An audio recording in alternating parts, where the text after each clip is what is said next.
कि तुम पराये पुरुष के संग रह चुकी हो तो जमाना कौन शादी करेगा। इसलिए प्राण चले जाएं, चरित्र ना जाए। आपका कैरेक्टर, आपका चरित्र सबसे कीमती है। अपने आप को किसी के हवाले ना कर दिया करो। अपना स्वाभिमान बचाओ, अपना चरित्र बचाओ। प्यार व्यार कुछ नहीं होता।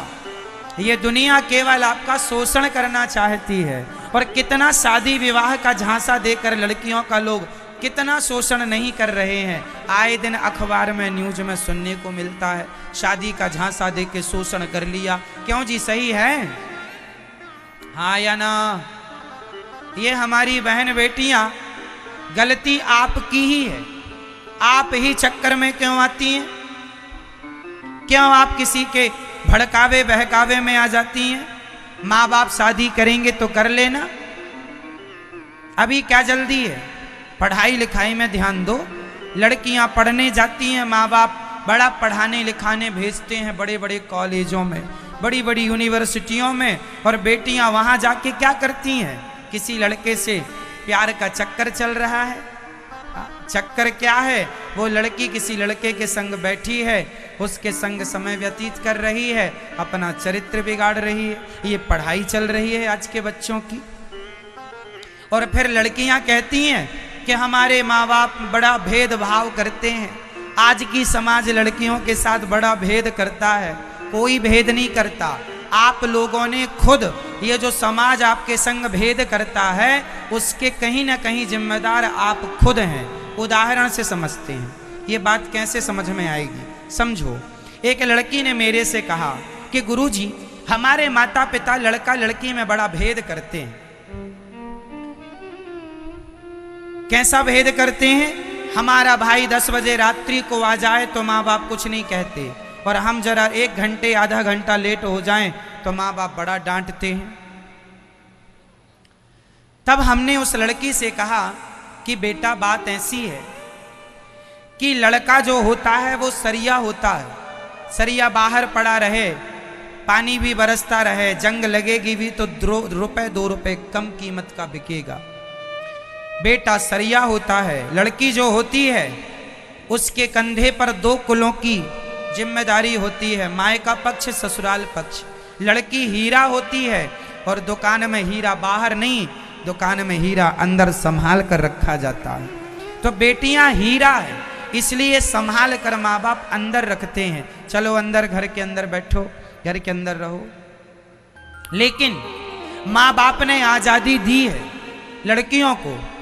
ऐसा नहीं है कि माँ बाप ने आजादी नहीं दी है। आजकल तो लड़कियां पढ़ने के लिए लंदन, अमेरिका, पेरिस जा रही हैं। विदेशों में लड़की को माँ बाप भेज देते हैं। हमारे भारत में ही बड़े बड़े शहरों में माता पिता गांव की बेटियां बड़े बड़े शहरों में पढ़ने जाती हैं, माँ बाप भेजते हैं। परंतु गलती किससे हो रही है वो समझो। जब माँ बाप लड़कियों को पढ़ने बड़े बड़े शहरों में भेजते हैं और तुम उन शहरों में जाकर किसी लड़के से प्यार करके और लव मैरिज करके, कोर्ट मैरिज करके शादी कर लेती हो ना, तो तुम एक लड़की कोर्ट मैरिज करती है, एक लड़की अपने माँ बाप को। अब मुझे बताइए, जो माँ बाप ने तुम्हें पढ़ने के लिए भेजा था दिल्ली, मुंबई और इत्यादि शहरों में, तुमने वहां जाकर किसी लड़के से विवाह कर लिया माँ बाप को बताए बिना, तो आपने अपने माँ बाप को धोखा दिया कि नहीं? बोलो हाँ या ना। लड़की ने अपने माँ बाप को धोखा, पढ़ने भेजा था ना, विश्वास किया था ना कि मेरी बेटी पढ़ लिख के गांव का, समाज का नाम रोशन करेगी। विश्वास किया तो था तुम पर तुमने उस विश्वास के बदले क्या दिया? माँ बाप की छाती पे खंजर मार दिया। किया तो था विश्वास, कर तो लिया कोर्ट मैरिज किसी लड़के से, और लड़का भी कैसा? शराबी, नालायक, दुष्ट, 2 नंबर का आदमी। किया तो था विश्वास, क्या दिया तुमने उस विश्वास का सिला? इसलिए एक लड़की गलत कदम उठाती है तो सैकड़ों माँ बाप डर जाते हैं कि कल को मेरी बेटी के साथ ये ना हो जाए।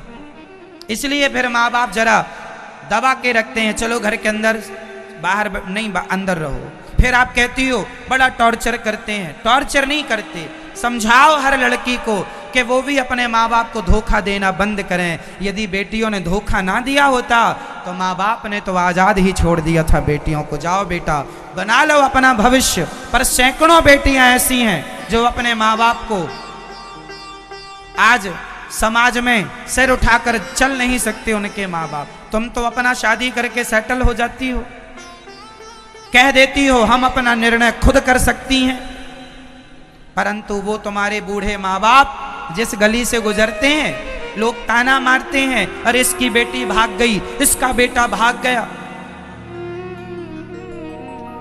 और तो और हमारी हिंदू लड़कियां बहन बेटियां मुसलमान लड़कों से शादियां कर लेती हैं। वो लोग तुम्हें ले जाते हैं विदेश घुमाने के नाम पर, वहां ले जाकर लाख 2 लाख 5 लाख में बेच देते हैं। सारी जिंदगी बर्तन धुलाते हैं होटलों में, विदेशों की बड़ी बड़ी होटलों में कितनी लड़कियां बर्तन धुलने का काम करती हैं। वही लड़कियां हैं जो प्यार के चक्कर में किसी मुसलमान से शादी कर ली और लव जिहाद के कारण उसे ले जाकर बाजार में बेच दिया, लाख 2 लाख 5-10 लाख में। उनका तो धंधा है। और तुम्हें तो प्यार का भूत सवार हो जाता है। क्या तुम्हारे माँ बाप दुश्मन हैं? आजकल के बच्चे ही अपने माँ बाप को दुश्मन मानते हैं। हम मनमाने ढंग से शादी करेंगे, कर लो ना, कौन मना करता है। पर माँ बाप को जानकारी दो। माँ बाप भी ढूंढेंगे, खंगालेंगे, कुल क्या है, गोत्र क्या है, खानदान कैसा है। खानदान अच्छा होगा तब ना शादी करेंगे। 2 कौड़ी के लुच्चे लफंगे से शादी कर दें क्या तुम्हारी? तुम्हारा तो दिल लगा गधी से, परी किस काम की। तुम्हारा तो दिल है किसी से भी लग गया। तुम तो बच्ची हो, तुम्हें तो पता ही नहीं कि तुम्हारे लिए सही क्या है गलत क्या है। तुमने तो कपड़ा पहनना भी नहीं जानती थी, तुम्हारे माँ बाप ने सिखाया है। जो माँ बाप तुम्हें गोद में बिठाकर रोटी खाना सिखाते हैं, जो गोद में बिठाकर कपड़ा पहनना सिखाते हैं, जो उंगली पकड़कर चलना सिखाते हैं, क्या वो तुम्हारे लिए अच्छा सा दुल्हा ढूंढ कर नहीं लाएंगे? क्या इतना विश्वास नहीं है तुम्हें अपने खुद के माँ बाप पर? आज की लड़कियां मनमाना तुम खुद करती हो। फैशन के नाम पे फटे कपड़े पहन के निकल जाती हैं। अरे कपड़े पहनना बुरा नहीं है, मन अपने हिसाब से पहनो, पर ऐसे पहनो कि मर्यादित हो। क्यों जी, अमर्यादित काम क्या सही है? समाज में शोभनीय है? इसलिए आज की लड़कियों को माँ बाप कहते हैं चलो अंदर, बाहर नहीं। कोचिंग का समय 8 बजे, 8 बजने में 8 बज के आधा घंटा हो गया, 30 मिनट हो गए 8 बज के। तुमको आने जाने में 15 मिनट लगता था, आज 15 मिनट एक्स्ट्रा क्यों? कहाँ लग गए 15 मिनट? वो 15 मिनट का भी हिसाब किताब माता पिता मांग लेते हैं, इसलिए कि बेटियों ने माँ बाप को धोखा दिया है। इसलिए माँ बाप डर गए। इसलिए माँ बाप, बोलो हाँ या ना, बोलो हाँ या ना।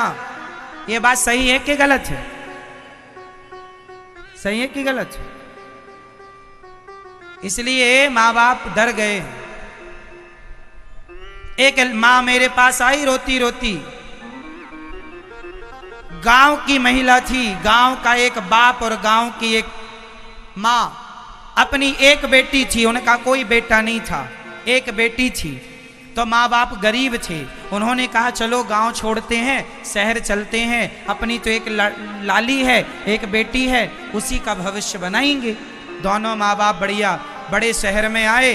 बाप उसका रिक्शा चलाने लगा, उसकी माँ घर घर बर्तन धुल करके झाड़ू पोंछा लगा के पैसे इकट्ठा करने लगी।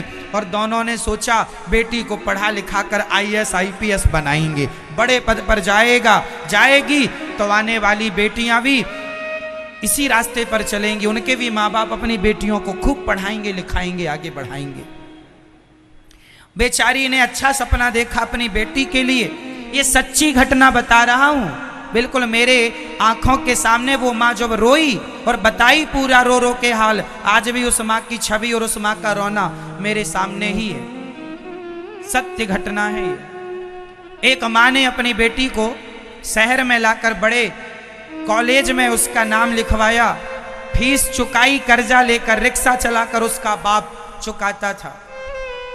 एक दिन उस लड़की को किसी लड़के से प्यार हो गया, माँ समझाया करती थी, बेटा गलत रास्ता नहीं पकड़ना, तुम हमारी एकमात्र बेटी हो, गांव छोड़कर आए हैं, गांव के लोगों ने रोका था शहर ना जाओ, वहां बेटियां बिगड़ जाएंगी, पर हमने गांव वालों की ध्यान नहीं दिया, बात को ध्यान नहीं दिया। आए हैं, पर बेटी ने सचमुच किसी लड़के से प्यार व्यार कर लिया और 2 कौड़ी के लड़के से शादी कर ली। माँ बाप को नहीं बताया। वो बेचारे जो घर में पोंछा बर्तन करती थी, माँ बेटी को पढ़ाने का सपना देखती थी, सोचो अब उस माँ के अंदर क्या गुजर रहा होगा। जब वो माँ रो रही थी ना, सिसक सिसक करके, फपक फपक के रो रही थी, उसका रोना आज भी मुझे याद है। क्या गुनाह कर लिया तुम्हारी माँ ने? तुम्हारे लिए अच्छा सपना ही तो देखा था, तुम्हें रहा ना गया। जो माँ बाप तुम्हारे लिए इतना अच्छा सोचते हैं, क्या वो तुम्हें एक लड़का ढूंढ कर नहीं देंगे शादी के लिए? इतनी भी जल्दी क्या है? सब्र रखो, कंट्रोल करो अपने शरीर पर, और माँ बाप की मर्यादा का ध्यान रखो। ये समाज मर्यादित समाज है, हम समाज में रहने वाले लोग हैं, मर्यादा में रहना चाहिए हमें। मर्यादा का उल्लंघन किया था, माता सीता ने लक्ष्मण रेखा पार की, मर्यादा की रेखा उल्लंघन की, रावण उठा के ले गया। कितना कष्ट दिया माता सीता को। समाज में ये संदेश दिया माता सीता ने कि मैं जगत जननी हूं, मैं माता सीता हूं, यदि मैं भी मर्यादा की रेखा का उल्लंघन करूंगी तो मुझे भी दुख उठाना पड़ेगा। इसलिए आने वाली हजारों नारियों को संदेश दे दिया माता सीता ने, मैंने उल्लंघन किया है लक्ष्मण रेखा को, तुम ना उल्लंघन करना, नहीं तो ना जाने कितने रावण छिपे बैठे हैं तुम्हारा अस्तित्व मिटाने के लिए, तुम्हारा चरित्र बिगाड़ने के लिए। ना जाने कितने रावण तुम्हारे इर्द गिर्द हैं। पहले तो एक रावण था, एक सीता थी, तब एक ही था रावण और एक ही थी सीता। अब हर गली में रावण सीता चुरा रहा है। कलयुग तो आज उल्टी गंगा बहा रहा। कलयुग बैठा मार कुंडली, जाऊं तो मैं कहां जाऊं। अब हर घर में अब रावण बैठा, इतने राम कहां से लाऊं। कहां से आएंगे इतने राम? इसलिए बेटियों को चाहिए मर्यादा में रहें। आपको अपनी मर्यादा का उल्लंघन कभी नहीं करना चाहिए, कभी गलत रास्ता नहीं। और कोई प्यार व्यार के चक्कर में ना पड़ा करो। पढ़ लिख जाओ, अपना योग्य बन जाओ, जो पसंद आए लड़का तो माँ बाप को बता दो, माँ बाप को उचित लगेगा कराएंगे। अभी मेरे पास 15 से 20 दिन हुआ, एक माँ आई रोती रोती अपनी बेटी को लेकर, अभी की घटना 15 दिन पुरानी राजस्थान की घटना है। एक मैया मेरे पास आई अपनी बेटी को लेकर, और बेटी भी पढ़ी लिखी, टीचर, स्कूल में सरकारी टीचर है। अभी 15 ही दिन हुआ है इस बात को। बेटी आई, माँ रोने लगी, महाराज जी मेरी बेटी को समझाओ। क्या हुआ? मेरी बेटी ने हमसे बताए बिना शादी कर ली। किससे शादी कर ली? उससे शादी कर ली जिसके ऑलरेडी 2 बच्चे हैं। उससे शादी कर ली जिसके ऑलरेडी 2 बच्चे हैं। मैंने उस लड़की से बात की, मैंने कहा क्यों? तुम तो पढ़ी लिखी हो, सरकारी टीचर हो, क्यों ये काम कर लिया? बोली वो मुझे पसंद करता था। अरे तो तुम्हें जो जो पसंद करेगा उससे शादी कर लोगी? मतलब क्या क्या समाज में हो रहा है। पर पुरुष की तरफ तब भी आंख उठाकर नहीं देखती जब उसका पति नहीं होता। वो भगवान के भरोसे अपना बुढ़ापा गुजार लेती है। विधवा नारियां भारत में है, और दुनिया के किसी कोने में मिल जाए तो बता दो, नहीं है कहीं। ये चरित्रवानों का देश है। भारत की तुलना अमेरिका, जापान, लंदन, पेरिस से नहीं हो सकती।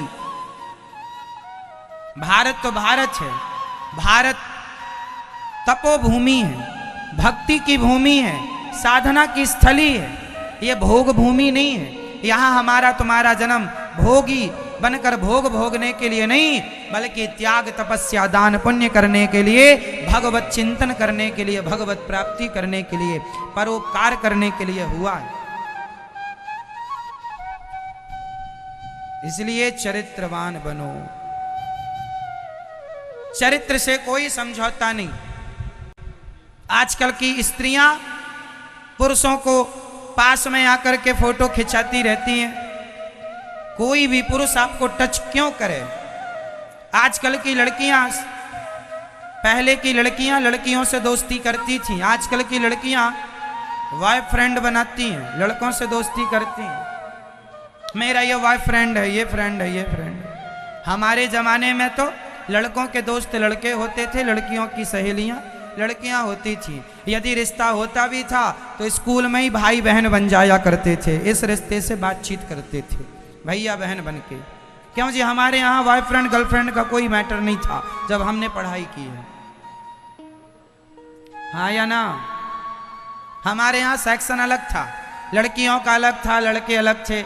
लड़कियां अलग बैठ के पढ़ती थीं, लड़के अलग बैठकर पढ़ते थे। आज का लड़का लड़कियों के संग में बैठ के पढ़ाते हैं, वो पढ़ते कम हैं, वो एक दूसरे को ताक झांक ज्यादा करते रहते हैं। स्कूलों में ये व्यवस्था होनी चाहिए, लड़कियों का सेक्शन अलग हो, लड़कियां अलग बैठ के पढ़ें, अपना जाएं अपना पढ़ें, लड़कों का अलग, दोनों साथ नहीं। इससे समाज में बहुत दोष उत्पन्न होता है। पहले क्या हुआ? दिल लगी ने दी हवा, हवा हवा, दिल लगी ने दी हवा, फिर क्या हुआ? थोड़ा सा धुआं उठा, फिर और आग जल गई। फिर क्या हुआ? तेरी मेरी दोस्ती, बॉयफ्रेंड गर्लफ्रेंड, क्या हुआ? तेरी मेरी दोस्ती दुष्कर्म में बदल गई। यही तो होता है। पहले हवा चलती है, उसकी तरफ फूका, हाँ, उसने भी इसकी तरफ फूक मार दिया, दिल लगी ने दी हवा। फिर प्यार का धुआं उठा, तुम्हारे बिना जी नहीं पाएंगे। व्हाट्सएप फेसबुक में मम्मी को लगा बेटी सो रही है, वो रजाई के अंदर आई लव यू खेल रही है।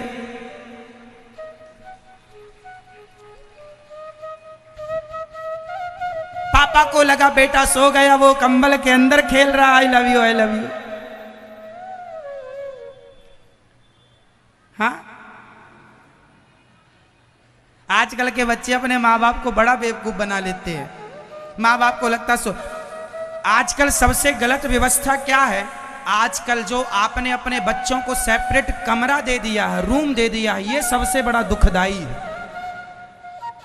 हम लोगों के जमाने में साहब घर छोटा होता था, हम लोग तो ऐसी जगह सोते थे, सभी भैया बगल में सोया, बहन बगल में सोई, पिताजी सो रहे हैं, माँ सो रही है, एक साथ सब सो। एक पंखा था, एक पंखा आया, वो एक पंखे की हवा सबको चाहिए, तो सब साथ में सोते थे। और जब सब साथ में सो रहे हैं तो बिगड़ने की कोई संभावना नहीं है। आजकल तो छोटे छोटे बच्चों को माँ बाप ने सेपरेट रूम दे रखा है, सेपरेट मोबाइल दे रखा है, वो अपना लॉक करते हैं कमरे को। अब मोबाइल पे अंदर कमरे में क्या देखते हैं तुम्हें क्या पता? मोबाइल में तो अच्छी चीजें भी हैं, बुरी चीजें भी हैं। आजकल जो आजादी दे रखी है, आपने छूट दे रखी है, वही आजादी बच्चों के भविष्य के लिए सबसे बड़ा खतरा है। हाँ या ना? इसलिए बच्चों पर जरा नजर बना के रखो। मोबाइल देख रहे हैं तो क्या देख रहे हैं, क्या देख रहे हैं मोबाइल पर? बच्चों के कपड़े चेक करते रहा करो। बच्चों के, लड़कों के पैंट में सिगरेट मिल जाएगी आपको, चेक करेंगे तो माचिस मिल जाएगी आपको, चेक ही नहीं करते आप लोग। आजकल के बच्चे मोबाइल पर लॉक लगा के रखते हैं, माँ खोल नहीं सकती, पापा खोल नहीं सकते। यदि सब बढ़िया है तो लॉक की क्या जरूरत है? हमारा मोबाइल में तो कोई लॉक नहीं है, आप भी चेक कर सकते हैं। हमारा मोबाइल तो सभी के हाथ में होता है, सब चेक कर लें। आपके बच्चे मोबाइल पर लॉक लगा के रखते हैं। अरे मम्मी को तो बताओ लॉक, पापा को तो बताओ, अपने पिताजी को, अपनी माँ को। आप माँ बाप ही अंधे हैं, आप धृतराष्ट्र बन गए हो। और आप गांधारी बन गई हो, इसलिए बेटा दुर्योधन बनने की तैयारी कर रहा है। तुम्हारी आंखें बंद हैं तो हम क्या करें? बेटा तुम्हारा है, तुम क्यों नहीं गलत रास्ते से रोकती हो? बाद में रोती है मम्मी, महाराज बेटा बिगड़ गया। तुम ही हो उसकी गुरु, तुम ही हो। दुर्योधन जब द्रौपदी के कपड़े उतार रहा था दुशासन, और ये कह रहा था मेरी जंघा पर आकर बैठ जा, मेरी गोद पर, ये दुर्योधन बोला था ना द्रौपदी को। उस समय जब भगवान शांति दूत बनकर आए तो भगवान को बंदी बनाने की बात दुर्योधन ने कर दी। तो गांधारी ने कन्हैया से कहा, कन्हैया मेरे बेटे को मुझे माफ कर दो, मेरे बेटे ने आपके साथ गलत व्यवहार कर दिया। भगवान कृष्ण ने मुस्कुराते हुए माता गांधारी से कहा, माँ माफी मांगना है तो मुझसे मत मांगो, अपने बेटे दुर्योधन से माफी मांगो। माँ ने कहा, क्यों बेटे से मांगे, दुष्ट है मेरा बेटा। भगवान ने कहा, अपने बेटे से माफी इसलिए मांगो माँ क्योंकि आपने उसे सही वक्त पर सही संस्कार नहीं दिए। सही वक्त पर सही संस्कार दिया होता तो आज ये दिन देखने ना पड़ते। आप इसलिए माफी मांगो कि बेटा माफ कर दे, मैं तेरी दुश्मन हूं क्योंकि मैं तुझे सही वक्त पर सही संस्कार ना दे पाई। माता शत्रु पिता वैरी ये न बालो न पाठिता। जो माँ बाप अपने बच्चों को सही संस्कार नहीं देते वो माँ बाप बच्चों के सबसे बड़े दुश्मन हैं। क्यों नहीं दिया अपने बच्चों को सही संस्कार?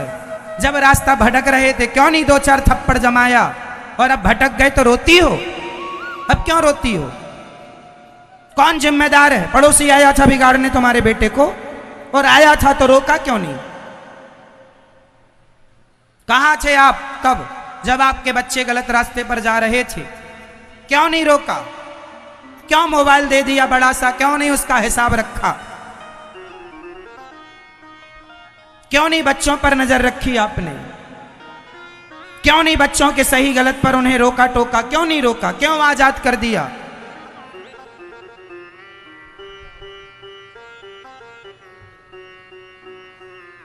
कुत्ता भी कंट्रोल में होता है यदि कंट्रोल करने वाला कोई आदमी हो। तो हमारे सेना में कुत्ता होते हैं, सैनिकों ने कह दिया गो, दौड़ पड़ते हैं, झपट्टा मार देते हैं। यदि स्टॉप कह दिया तो वहीं खड़े हो जाते हैं। हाँ या ना? बोलो हाँ। मदारी का बंदर भी मदारी के वश में होता है, मदारी का बंदर भी मदारी के वश में होता है। सर्कस का शेर भी सर्कस के आदमी के वश में होता है। एक कैसे माँ बाप हो तुम कि शेर को वश में कर लिया, सर्कस वाले ने हाथी को वश में कर लिया, सर्कस वाले ने बंदर को वश में कर लिया, मदारी ने कुत्ते को वश में कर लिया लोगों ने। तुम अपनी औलादों को वश में ना कर पाए, तुम अपने बच्चों को वश में ना कर पाए, कैसे माँ बाप हो? तुमसे अच्छा तो मदारी है, कम से कम बंदर को वश में कर लेता है। बंदर जानवर है, बंदर को वश में कर लिया जो इतना चंचल है, तुम अपने बच्चों को ना कर पाए। हर माँ बाप को मदारी बनना चाहिए। बच्चों को ऐसे संस्कार दो कि संस्कार की रस्सी में बंधकर वहीं जाएं, जो संस्कार आपने दिए हैं गलत रास्ते पर ना जाएं। तरक्की करें, नाम कमाएं, इज्जत कमाएं, पैसा कमाएं, पर संस्कार की रस्सी में बंधे रहें, संस्कार की रस्सी में बंधे रहें। गलती बच्चों की नहीं, माँ बाप की है। मैं मानता हूं इस बात को कि माँ बाप की गलती से बच्चे बिगड़ते हैं। माँ बाप यदि सही रास्ते पर हैं और सही संस्कार देने का ठान लिया है तो तुम्हारे बच्चे रामकृष्ण, ध्रुव, प्रहलाद, विवेकानंद, महाराणा प्रताप ही बनेंगे। और यदि भटक गए तो पकड़े नहीं आएंगे। फिर इसलिए बनाना बिगाड़ना, बच्चे कच्ची माटी है।